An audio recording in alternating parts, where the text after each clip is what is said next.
Welcome to Life Is, a podcast from the award-winning Bethel University Clarion. I'm co-host Zach Walker. And I'm co-host Abby Pautz. Today, Life is Leadership. We'll talk about online physics labs, mission trip cancellations, and why Zach hates Texas toast. We'll discuss digital newsrooms, leaders who make mistakes, and all-star McDonald's mascot, Grimace. And even though we're supposed to be talking about leadership, we'll probably lecture about other things and maybe talk to some folks over at the award-winning Clarion newsroom. Because life is leadership, but life is everything else, too. Life is drops now.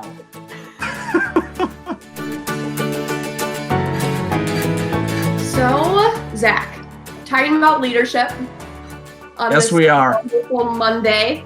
Who is your favorite leader? And The Burger King. Oh, you have an answer right away. Okay. Yes. So let me explain. The Burger King is the coolest fast food mascot. I mean, Scoopy is pretty awesome. Scoopy is really awesome from Culver's, but you don't see Scoopy all that often. And do you know Scoopy? No, I had no idea that was a thing. That there's Really? mascots for fast food places. No. Oh yeah. What do you mean? Like Ronald McDonald? He's creepy and bad. Oh, okay. I don't know. I've McDonald's never seen Scoopy. McDonald's has a whole fleet of them. They Oh, have really? Ronald McDonald, the Hamburglar, I'm pretty sure is McDonald. They have that gross purple thing that I don't know its name. Our producer is mouthing the word, so I feel like for his sake, I'm gonna look up purple blob I don't know man what you're talking about. McDonald. I know Ronald McDonald. His name is Grimace. His name is Grimace, which is a horrible name, but it's so fitting. He's really scary. He's really scary, and I don't know what. Oh my gosh! Oh my goodness, he is scary. So if you look up, this is so funny. If you look up purple blob man McDonald's on Google Images, there's the little ovals that show up on the bottom that are other things you can search. So number 2 for purple blob man McDonald's is Grimace. Number 1 is Donald Trump. Yes. So Donald the blob man Trump. Also on this great page, there is a horrifying picture of Grimace with 1, 2, 3, 4, 5, 6, 7 arms. And he has a bunch of sodas in his arms. There's one of him holding money. There's one of him with Donald Trump in a commercial, and the caption says, "Grimace may be Trump's next target." So,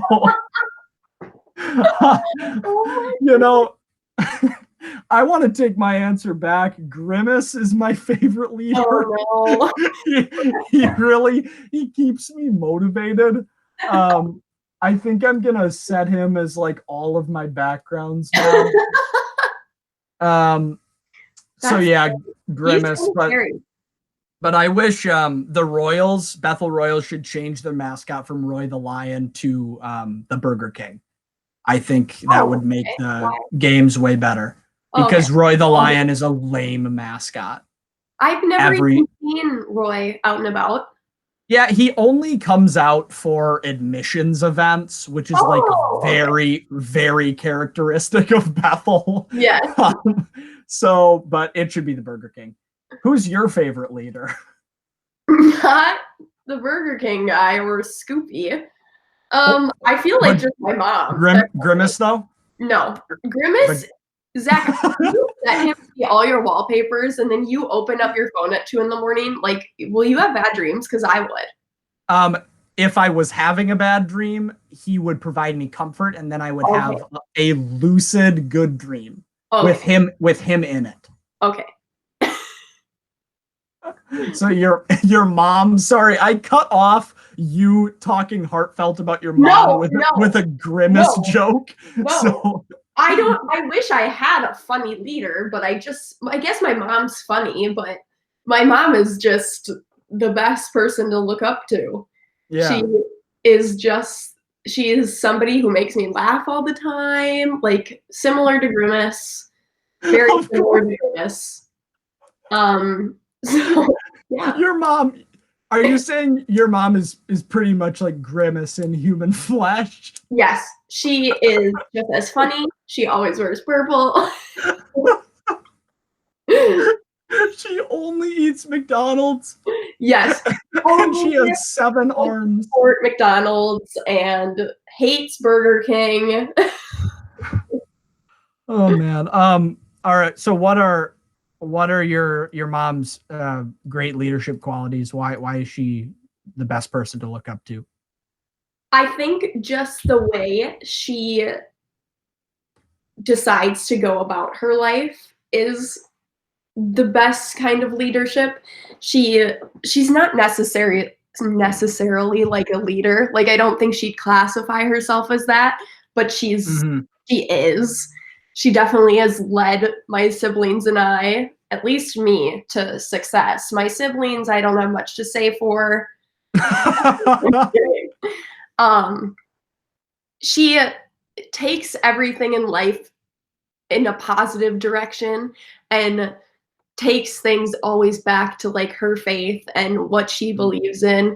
And so like during this time, it's been nice getting my mom's perspective on what's going on because I think more of what she thinks, whereas my dad is just like, oh man, the economy. Like every night at dinner, I'm like, okay, Dad, like let's be positive. Maybe let's just like control what we can control and have a good dinner. But no. So what does positive mom Pautz say about that when your dad is screaming about the economy? Does she like flip it and say like she's quiet? She just says, no, let's not bring this up. Oh, nice. Yeah. She is just, let's be positive. This is what's going on in the world and this is what we have to go through. So yeah. Obviously, hopefully we'll get through this and have brighter days ahead. Yeah. So who's the leader in your life? Like who's the leader in my life? Grimace. Like no. Like somebody in your close circle that you aspire to be similar to, or like to have some of the characteristics that you may not have. Yeah.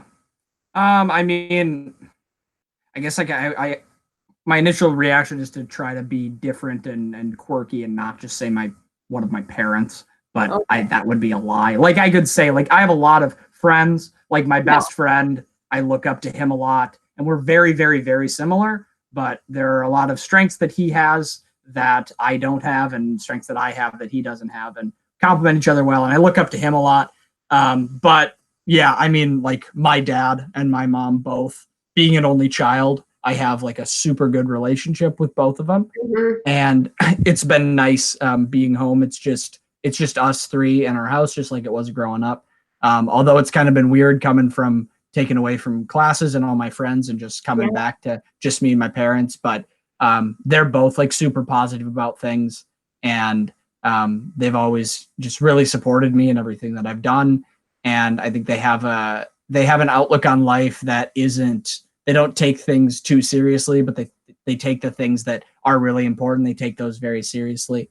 And they have wonderful senses of humor and they're like both farm kids. So their work ethic is like crazy. Yeah. Like my dad, when we cleaned out our dorm, I was listed as I had to clean out the living room and they didn't provide a vacuum because the corona would be on it. Oh, and so my dad got down on his hands and knees with leather gloves and like stripped my carpet of every like little bit of crumb that was on it. Oh my goodness. And he did it for like 30 minutes until it was done.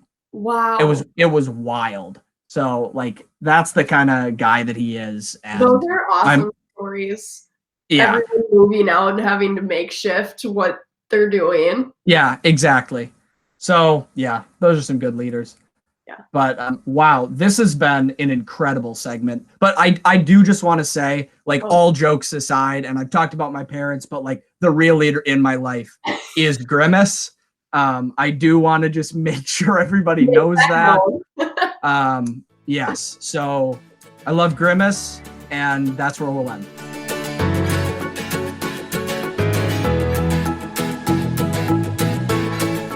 All right. Next up, we have Bethel physics professor, Dr. Nathan Lindquist. Nathan, thanks for coming on. Yeah, sure. Thank you. So first off, Dr. Lindquist, what does a day look like for you now that you're stuck at home and not in the labs and doing all that fun stuff? Well, it means taking my dog for a walk a lot more than I did before. Okay. Yeah, and I mean, a lot of the stuff has to get retooled, so we're just kind of relearning. It feels like teaching a class brand new again. Sure. Oh, yeah. So which classes are you teaching right now? Well, I have a bunch of labs, which makes it interesting. And the class that I'm really doing right now is something called computer methods, where students learn how to program computers to run experiments. Right? Computers are used all over the place in science and engineering. So how do you do that? And they're learning various programming languages like that. So okay. Yeah, that's the main class I'm teaching now. I have some senior research students who are trying to retool their experiments to do kind of online based or all simulation based. So it's a lot of relearning what to do. Yeah. So sorry, Zach, for the labs, how are you going about that? Like, are you going to be sending them like their tools they need, or like, how are you doing that virtually? Yeah. How do you go about that right now? Well, that's interesting. I mean, there's a lot of options, and as our departments have been kind of talking back and forth on what to do. You know, I could video myself doing the lab. If I could get into the lab at Bethel, I could run the experiment myself. Students could analyze the data that way. Yeah. Could move it to just a pure simulation, you know, just watching balls bounce around on a screen instead of throwing balls around the labs, right? Or, you know, have some students do something in their kitchen sink at home. You know, it's probably going to be some sort of combination of all of those as we move forward. It's kind of a moving target. I think we'll have to see how things work out. But fortunately for my class, we've been able to get software licenses for all the students. That was the main hurdle at the beginning. We use this one suite of software called MATLAB. And the company has provided free access for all students for this semester, which is great. I know a lot of companies are stepping up that kind of outreach. It's a special COVID-19 license that they can download and get it on their computer at home. So that was kind of a big hurdle right away. But as far as running experiments online, I'm taking two approaches, I guess. The lab that we had at the beginning, planned when we came back from spring break, was something to do with robotics and using motors for motion control and making things move back and forth in a real precise way. Can't do that now. So that has running and turning into a complete simulation, right? But it's not all loss, right? They're going to learn something new. They're going to learn how to do simulations with computers instead of just running motors in the lab. So, you know, there's some opportunities to maybe even freshen up the course a bit too. Maybe I'll take this new stuff I've been developing and put it into next year, right? Because it's valuable in some way. We also, something that was a little trickier to figure out, we also use a lot of equipment during the course, like oscilloscope, function generators, power supplies, all these things, you know, that a lab station will have. But, you know, everyone has a smartphone or a computer that can sometimes operate as these kinds of things. So we're going to be using our microphones as oscilloscopes, and we're going to be using our speakers as function generators. And, you know, again, students wouldn't have done this as originally planned. But once you kind of do that, you can maybe do things like audio filtering and data processing and all the filtering and stuff that you guys do to make these podcasts. You know, we're going to study the algorithms behind that and maybe have them code up that kind of thing on their own. So, you know, again, that's something new that maybe could freshen up the course a bit next year as well. So can you do those labs and that research to the same quality when you're using phone microphones and speakers as like these high-tech physics things? No, Okay. no, you can't. So, I think everyone's trying to make the best of the bad situation, but it's also important to realize that there's a great loss here too in all of this. Right? Teaching is a really personal experience. That's missing. Teaching needs back and forth as much as you can. And even with a good high-speed internet connection, that's lacking. You don't get the eye contact. You don't get that. Our labs are about teaching concepts and skills and stuff. And the concepts can still be there in some form or another, but the skills aren't being learned, right? They're not learning how to physically plug stuff in or debug a physical circuit or the common problem of, hey, did you turn that piece of equipment on? Nope, whoops, that's why it's not working, right? You don't have that. You don't get those kind of intangibles that you get from just being in the lab. And you don't get group work too. The labs that a lot of science division classes run are group-based. How do you do that, right? I don't really even know how that's going to work going forward. The students are going to collaborate together, I think, but they miss that kind of side-by-side interaction where they're physically sharing a mouse, right? Now they don't have that. So and it's just a lot more fun to be there in person too, right? Yeah. Are you or your department as a whole doing anything to remedy those losses that students aren't learning the things that they would, or are you kind of just chalking this up as it's not going to happen? Well, some of it you can't, but we're going to try to push the content as much as we can, right? So in some of the courses, I'm running an introductory physics lab as well, and the content this week was on electric fields and voltage and charge, right? So that's a kind of an abstract concept anyway, and they had a little device to do those measurements, but there's a really nice simulator tool that we're going to use for that, and they can visualize it. So I think, in some sense, they might even be learning that particular concept maybe even a little bit better than they would have if they did it in person. So maybe moving forward, we have some combination. I don't know, but other things you just have to kind of say, we can't do that. We can't do the labs that we thought of using this piece of equipment or this microscope or this laser or whatever. It's just not possible. So is that taking away from some of the overall course? Like, are you not learning things you would regularly learn? Yeah, I mean, it does. I mean, I think it necessarily removes some components of the course. But like I said earlier, it's an opportunity to add some other stuff as well. Yeah. Right? Okay. So I can add in a few different things and just hope that in the end, they're learning what they're supposed to learn. Yeah. This is just a different way to do it, right? Okay. And hopefully throughout their 4 years at Bethel, hopefully this doesn't last for too much longer, right? And then we can get back to normal next fall. Then we can maybe even focus more on, here's what you missed last year. Let's add it a little bit more to this year's curriculum. Okay. Yeah. Yeah. So what, how is this impacting those seniors that are doing in-depth research projects that they need for graduation? That's a tough question too. I have one student who is doing research now who will have to try to move everything online. Other students are saying, I don't know, do I have to come back next fall if I take an incomplete? There's I think there's a lot of open questions still. We're going to try our best. Yeah.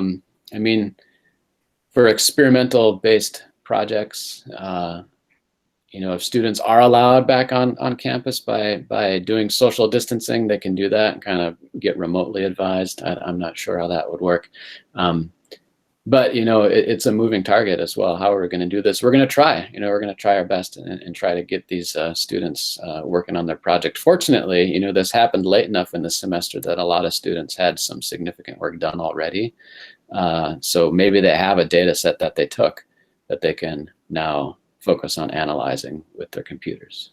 So, we all remember what we're doing in great detail during traumatic events, right? So in one sense, I wonder if this traumatic event can provide a learning opportunity too. I can remember exactly the picture the room and the faces around me when I learned about, say 9/11 or something like that. And this semester as a traumatic event, maybe we can make a difference in that way too. Maybe if we're not too overwhelming with our students. I'm certainly going to remember a lot about this semester in great detail, right? Maybe students will find it interesting to look back and say, wow, I remember a lot more from that semester than I normally did during just kind of a run-of-the-mill semester. So I don't know, maybe we'll have a chance to stick things in our students' minds a bit more than usual too. So there's opportunity there as well. So to that point, what are some things that you're thinking of doing to remain an effective leader in the classroom when you can't be in your labs and you can't see your students face to face? Well, I've already been doing a lot more email with students than normal. As people have questions or are just kind of wondering what the course is going to look like moving forward. I've had to really, I think, hone in on what am I trying to teach them. Sometimes if I go into a lecture, I can maybe ad lib a little bit more, or kind of go that way. But I have to think a little bit more carefully about what do I want them to learn exactly today, right? Because you don't have that back and forth. You don't have the discussion, or at least in a very natural format. So I think we'll all be changed quite a bit by this, both as teachers and students, right? We'll see what can we do in a virtual format, what can't we do. There's a lot of hype around online learning, but maybe we'll realize not all of it's cracked up, what it's cracked up to be in some sense, but maybe we'll say, oh, well, I can see it working in this context. So I'm not quite sure. There's a lot yet to be determined. Yeah. All right. To close out, what do you think is like the most important thing for students in your department to keep in mind or to think about when they're going through this time of doubt and tough things in classes? Well, I'd like to put out a word of encouragement to say that we're here for you. We're here to help you get through this semester. We're here to help you learn everything you need to learn. We're learning alongside with you, but I think we can do it together. Right? And we don't want this to be a total loss as a semester for them. I feel especially grieved for the seniors, right, who are missing this time when they thought they could come back and say goodbye to their friends in person. But now even with commencement going, I think we just need to acknowledge the loss on all ends for everybody. Yeah. All right. Well, thank you for coming on, Dr. Winkler. We appreciate it. Yeah, of course. Thank you. Take care.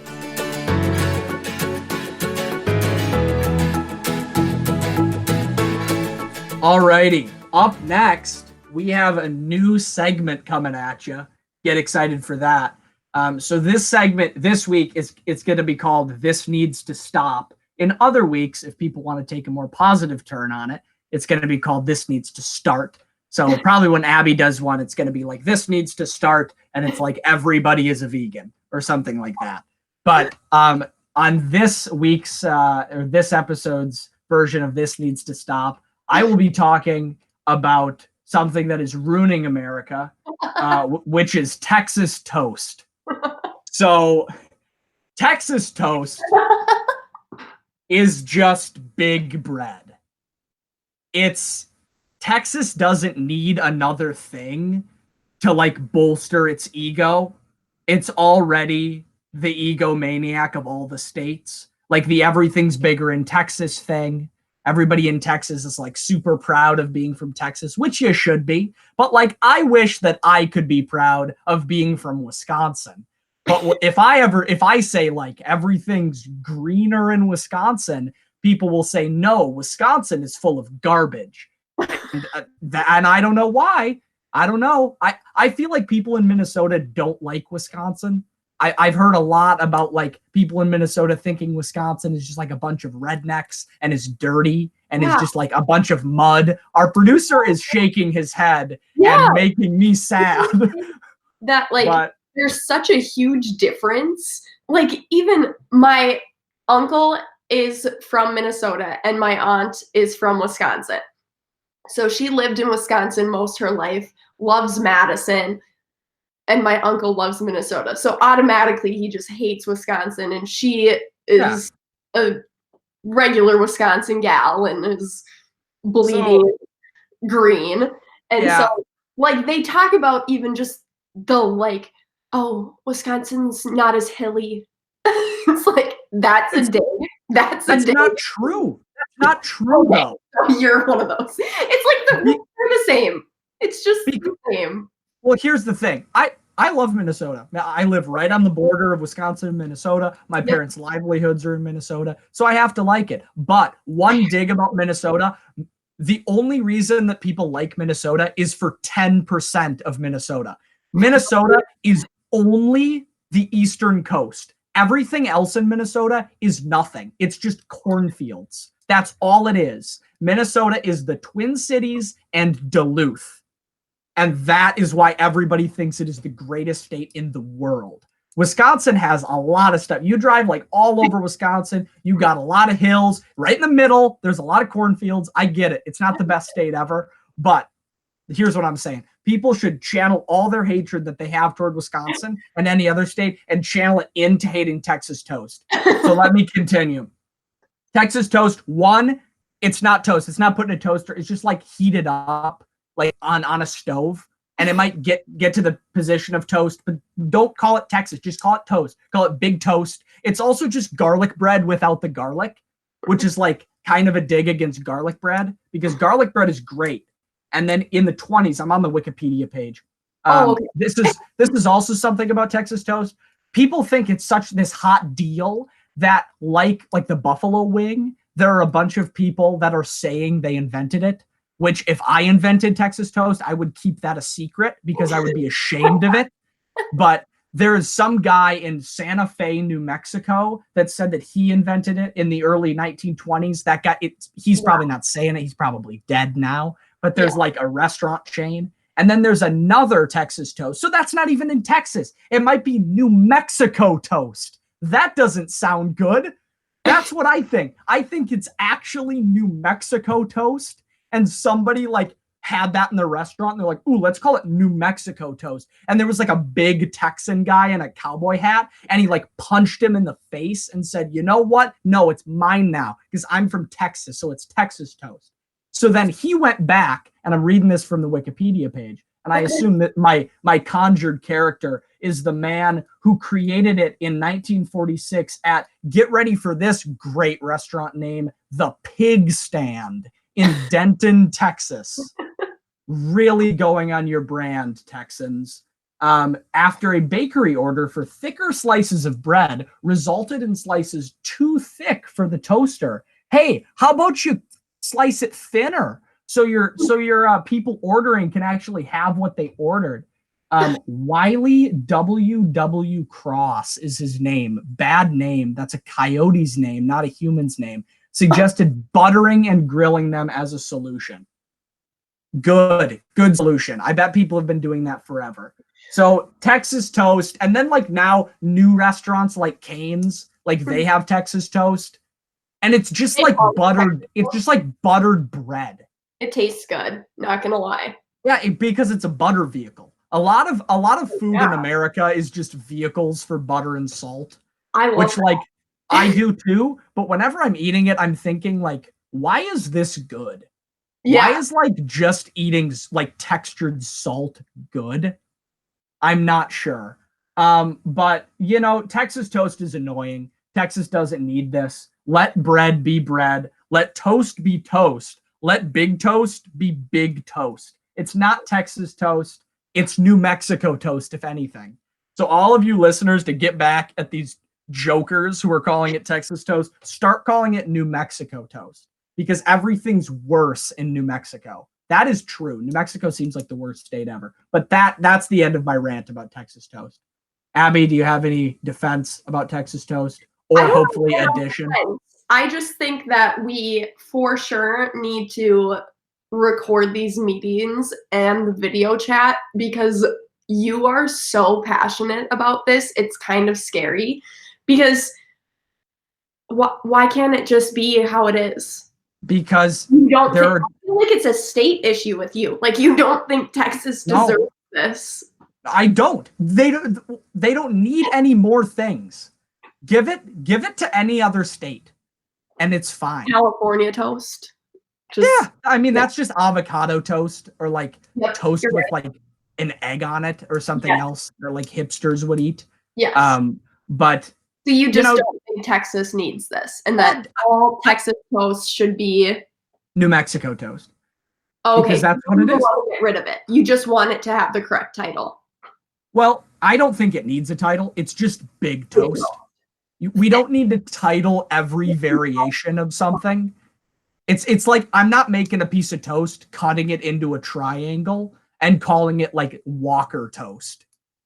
Because it's just triangular toast. It's just toast in a different form. Just So, let it like, be toast.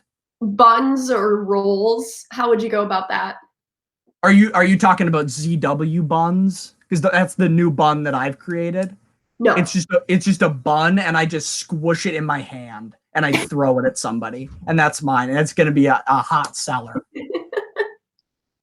See, I think the thing with Texas, I feel like Texas has laid claim to like everything rural, like everything in America that is rural, like barbecue, smoked meats, big toast. I guess especially rural foods, cows. Like I think that's all. Like Texans think that they own all of that, and I don't think they deserve to own Texas toast. I think New Mexico deserves it, or nobody deserves it.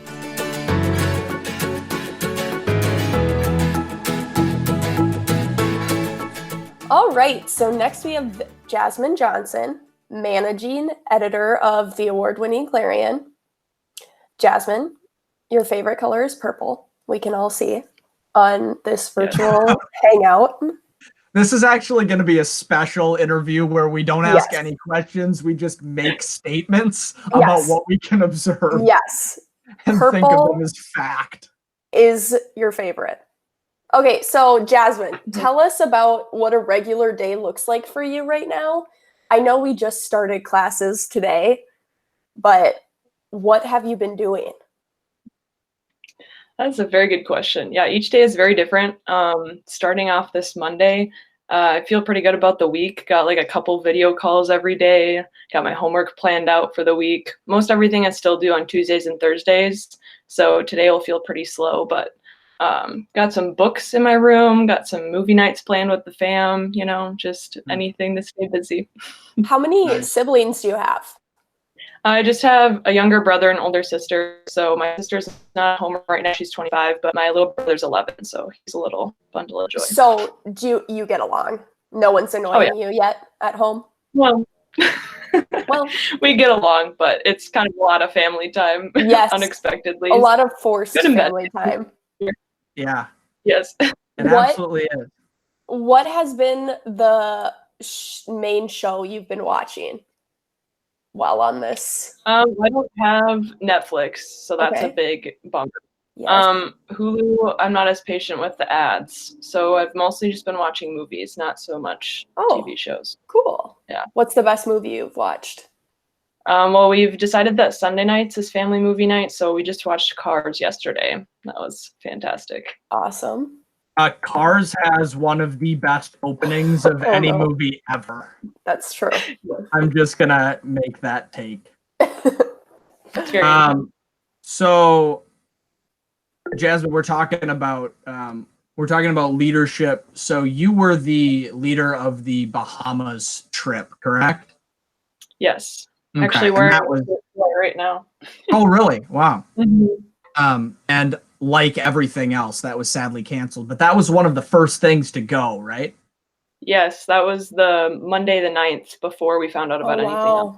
Okay. So tell me about that day, about what it was like finding out as the leader, as the person who had spent so long planning this trip out. What was that like? That was really disappointing. We actually just found out as team leaders about 15 minutes before a mass email was sent out to all the teams. So I think that was the hardest part for me. Obviously, I was still in shock, but just hearing that none of my team members would be able to find out in person, that I wouldn't be able to talk to them face to face, that they were finding out, like so many of these other announcements that we've had too, just this kind of like faceless email. And no matter how you word it or how you express the loss that's involved with something like this, it's still really hard that the people you've learned to care about a lot and the people on my team who I didn't even know at the start of this school year, that they had to find out through an email. I think that was the hardest part for me, and not knowing where they were or how they were responding. So did you do anything from your position as a leader to remedy that situation or to reach out to those people? Yeah, so I was actually a co-leader for the trip. So Brandon and I met that night and talked about what we could do as a team before we had to leave for spring break, if we could still get together with everybody. And obviously that was really hard with so many plans kind of in flux. But we had on Wednesday night, that the 11th, we had a meeting with all the international teams that Pastor Matt organized. So that was really powerful to have a time of prayer with all the international teams that were canceled. And then that Friday, I think we had about 7 out of 10 people from our trip get together for dinner still, and just enjoy that time of community before we had to split ways for longer than expected. But So how did you communicate that with like the work site, like the people that you were going to go and meet with and serve in the Bahamas? Yeah, so a lot of the planning and the logistics of like where the money went or what they were going to do without our team coming fell on Pastor Matt, and Stephen Anderson is also in the campus formation Christian relations office. And so we weren't really involved with as much of that. They just said that all of the money that we had fundraised up to that point would be used to the same intent to some capacity. So the money that we gave to the ministry organization will still be going to spring break teams next year. Oh, awesome. Even though it's hard for our teams to accept. Yeah. Mm-hmm. That's awesome. So through the whole thing, as a leader, you were having to comfort a lot of people. You were having to do a lot of communication, and kind of put, would you say like almost put your forward emotions on the back burner while you dealt with all of this? Like what was that like? Did you have to? Yeah, a little bit. For me, honestly, it was kind of a weird experience, but we had a prep retreat for the mission trip about 3 weeks before that. And I had also come home after that overnight experience, and I was wrestling with it a lot. Because this was at the end of February, but I just felt God telling me that I wasn't supposed to go on the trip. And I didn't know why, because we'd been planning as co-leaders since September or October. And so I was like, okay, like God clearly led me to this trip. Like, why would I have these like conflicting feelings about it now that it's coming up, now that we're prepping and everything's coming together, our prayers are answered, we're fully funded. Like, why would I feel like I'm not supposed to go? But I just had this peace about it. And so when we found out as team leaders, I was shocked, but it like made sense in a way. So it was really weird for me to try to handle my emotions afternoon. And I just took some time alone, which is really hard on Bethel's campus, but just like made sure I took that afternoon to myself so that I could fully process what I was feeling.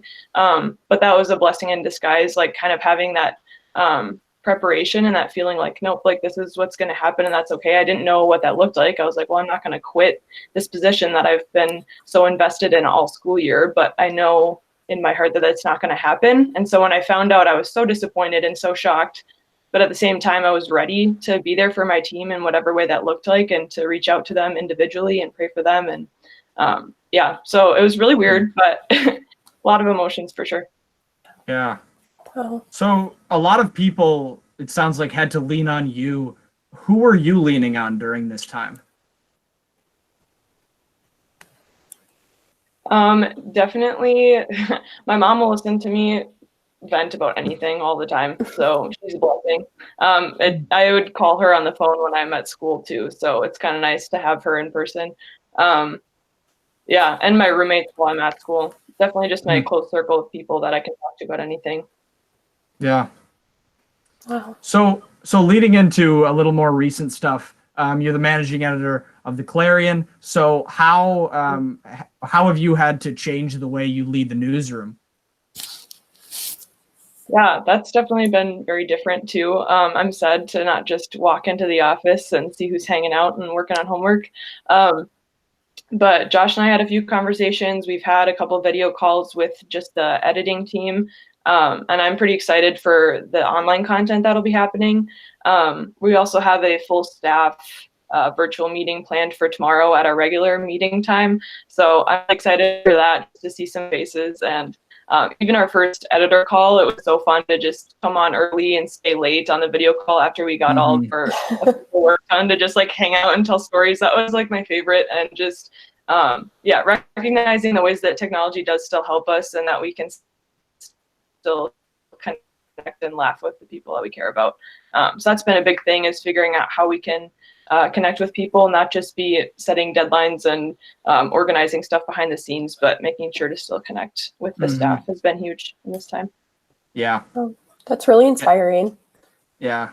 And Abby, Jasmine, and I are all on the Clarion. But I think that like these Google Hangout meetings, although they're not like as fun as seeing people in person, I think they have encouraged a lot more of that, like, hey, stay after, because we don't see each other now. Like, let's hang out, let's make jokes. We did a bunch of work on the budget. We're doing stories, but I think almost even more than if we were at school. Because if we're at school, we're seeing each other all the time. And I think it's very easy to say, like, okay, I'm going to bounce right after a meeting. I got to go to class. I have to report this story. But here, when it's just us and our parents and our pets and movies, like, we want to see each other, you know? I think it's kind of fun For sure. getting to, like, people who usually wouldn't get to see the environment that we live in, like, at home, introducing them a little bit and seeing like the weird things or goofy things, like Zach, your animal that your parents ran over on their first date, like seeing those types of things is so cool and fun. Yeah. Background, I have a stuffed woodchuck in my room that is holding a flag. My mom hit it with a car when my parents were dating, and for some reason my dad taxidermied it. It makes us sound like the most backwoods family in the world. So you take that how you want, listeners, but he's great and I love him and he's my best friend. So Jasmine, thanks for coming in. This was great. Glad to hear your voice and hear your thoughts on things. All right. Thanks for having me, guys. Take it easy.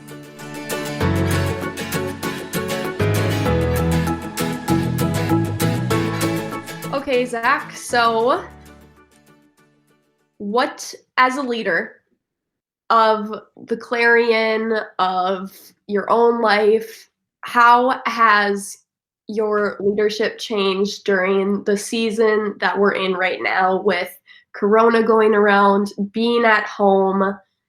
How are you changing as a leader right now? Yeah, I think that I think it took me, and I bet a lot of people, to kind of reboot and just keep the mindset of like leadership and encouragement and positivity is still important, even though a lot of our lives are uprooted. Because I think if leaders just say, oh, I don't have to work as hard because like my students or the people that I'm working with aren't really going to care as much, I think that's just going to be like a universal detriment. So I guess personally, because my biggest leadership positions are my position on the Clarion and then my position in choir. So choir is like, we're just not doing that anymore because we can't really like sing over Zoom or there's no concert. So that was a tough time because that was our tour was canceled that we had been preparing for all year, and we just had like all of spring break, and that's what we were going to do for our tour. And I had been leading the choir throughout all of that, getting all logistics done, being a point person, trying to be as positive as I can in a time. Because for choir, like right before spring break, it's a pretty stressful time with people not wanting to put as much effort into their music, or people just getting stressed about, oh, I don't know this, or man, there's going to be a lot of time on the bus with 50 people. So just trying to be that positive influence which was my favorite part of being in that leadership position. So when choir ended, I did kind of take the mindset of like, I mean, there's really nothing to do because that was gone. It was really cool to see some of the other leaders that are different, like section leaders or like spiritual leaders or social coordinators. They stepped up. My friend Stephanie is the chaplain, which is like a spiritual leader in the choir. And she is continuing a series that she was doing throughout the year called Bethel Choir Buddies, where you're paired up with somebody that you don't really know, and then you do an activity based on one of the fruits of the Spirit.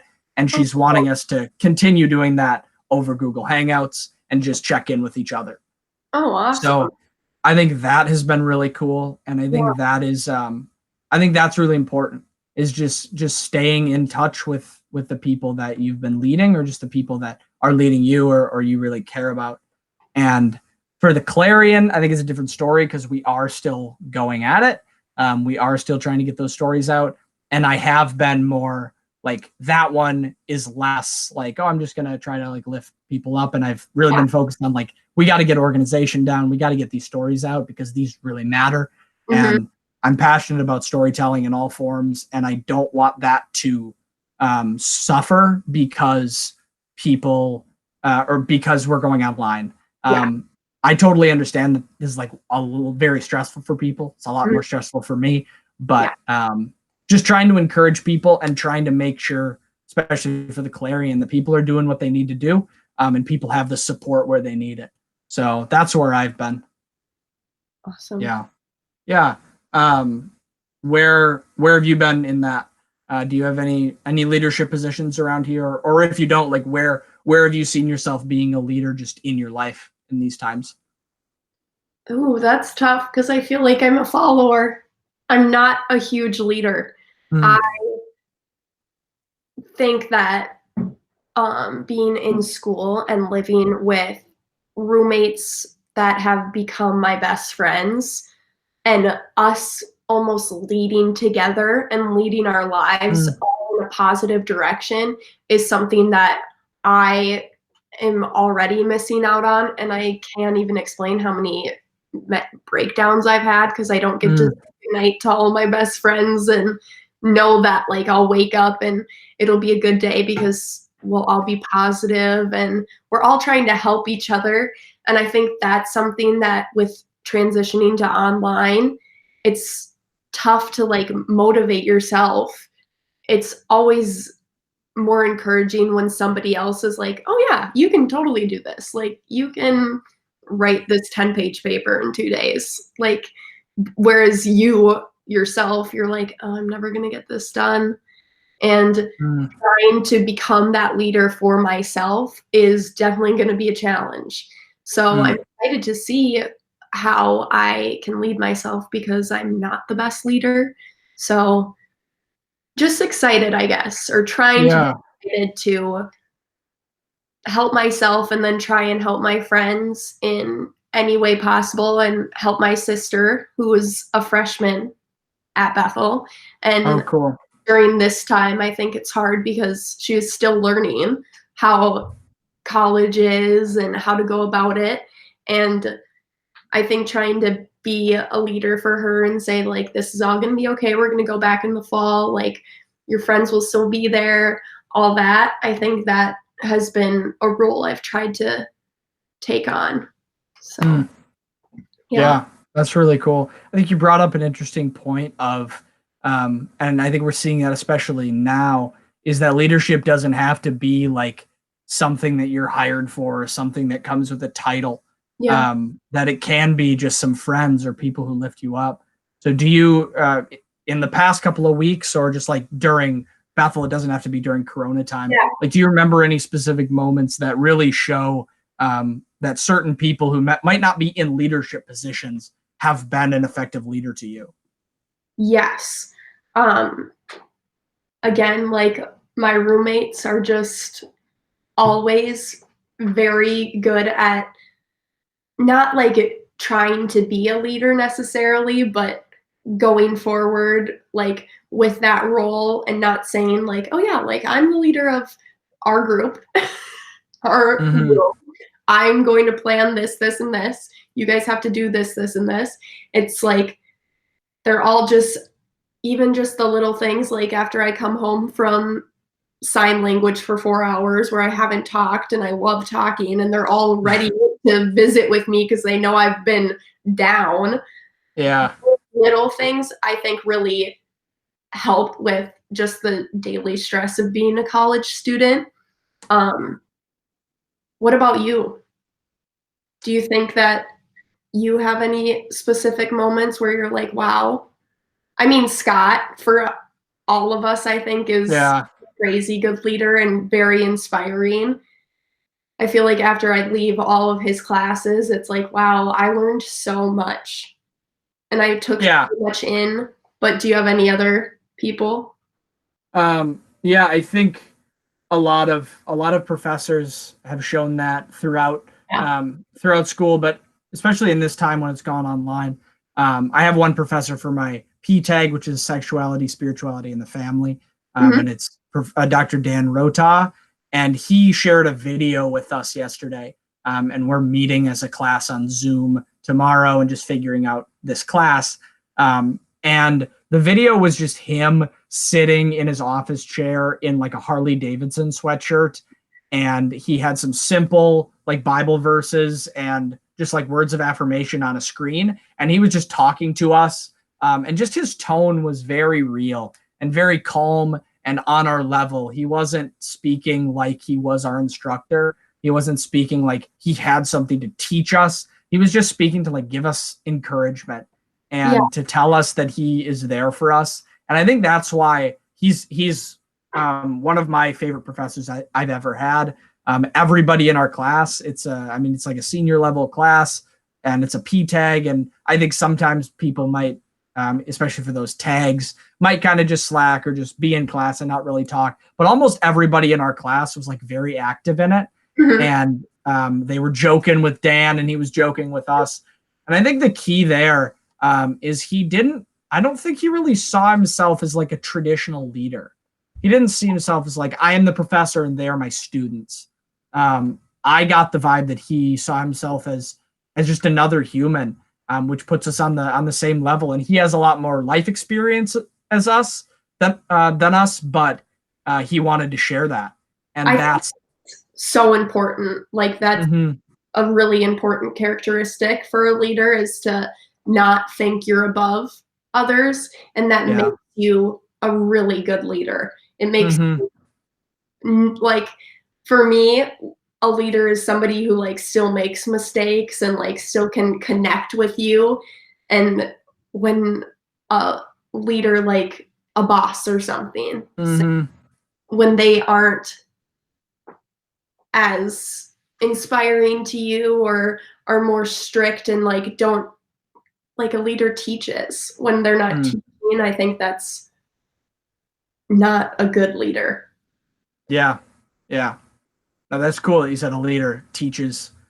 I think leaders don't have to be professors or high school teachers or whatever to teach. I think that is what good leadership is. It's teaching people how to do certain tasks or just how to be better, more effective human beings, more compassionate. That's Dan Rota has taught me a lot and has been a fantastic leader. But yeah, this is a tough time for leadership. It's changing. It's a tough time for being a leader, for following leaders. But I think there's a lot to learn within it. Yeah, I think we'll find a lot of leaders through this time. Yeah, I agree. You've been listening to Life Is, a podcast from the Clarion, Bethel University's national award-winning student publication. We'd like to thank our producer, Sam Mulberry, and the rolling hills of Wisconsin for not being as cool as 10% of Minnesota. The Clarion still publishes stories every day online at bethelclarion.com. This week, look out for the first installment of a standing feature about what to consume during quarantine, and a story about hundreds of students signing an online petition to reschedule commencement. Please tell the people in your life about Life Is, which drops Monday and Friday until we run out of things to say. Because ultimately, life is people. So tell Abby's positive mom. And tell your online lab advisor. And tell the man or men who invented New Mexico toast. And tell Zach's personal hero, Grimace.